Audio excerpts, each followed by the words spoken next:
নানা জল্পনা কল্পনার অবসান ঘটিয়ে হামজা চৌধুরী এখন বাংলাদেশের। লেস্টার সিটির মিডফিল্ডার খেলবেন লাল সবুজ জার্সিতে। স্বাভাবিকভাবেই বিষয়টি দেশের ক্রীড়াঙ্গনে আলোচনার কেন্দ্রবিন্দুতে। সুখবরটি পাওয়ার 24 ঘন্টা না পেরোতেই সংবাদ সম্মেলন ডাকলেন বাফুফে সভাপতি। জানালেন হামজাকে নিয়ে ফেডারেশনের পরিকল্পনা। অনেক টান প্লেয়ার্স আছে, Italian, Bangladeshi, Italian, British, Italian, German, could be Bangladeshi, south American. তো সেরকম স্কিলফুল ট্যাক্টফুল প্লেয়ারদেরকে আমি বিশ্বাস করি যে হামজা চৌধুরী ইন্সপায়ার করবে বাংলাদেশের জার্সি পরে খেলার জন্য। ফুটবল বিশ্বের সবচেয়ে জনপ্রিয় লিগ ইপিএল, অন্যতম সেরা লিগটিতে খেলা হামজার ব্র্যান্ড ভ্যালু কাজে লাগাতে চায় কিনা বাফুফে, এমন প্রশ্ন ছিল সভাপতির কাছে। এই মুহূর্তে আমরা ব্র্যান্ড ভ্যালু নিয়ে চিন্তা করতেছি। এই মুহূর্তে আমরা চিন্তা করতেছি উইনিং স্ট্রিক নিয়ে।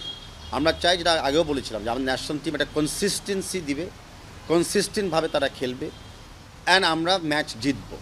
বৃহস্পতিবারই এক ভিডিও বার্তায় হামজা জানিয়েছেন বাংলাদেশের হয়ে খেলতে তর সইছে না তার। আগামী বছর মার্চে এএফসি এশিয়ান কাপ বাছাইয়ে ম্যাচ রয়েছে বাংলাদেশের। সেখানে হামজার অভিষেক হওয়ার সম্ভাবনা কেমন?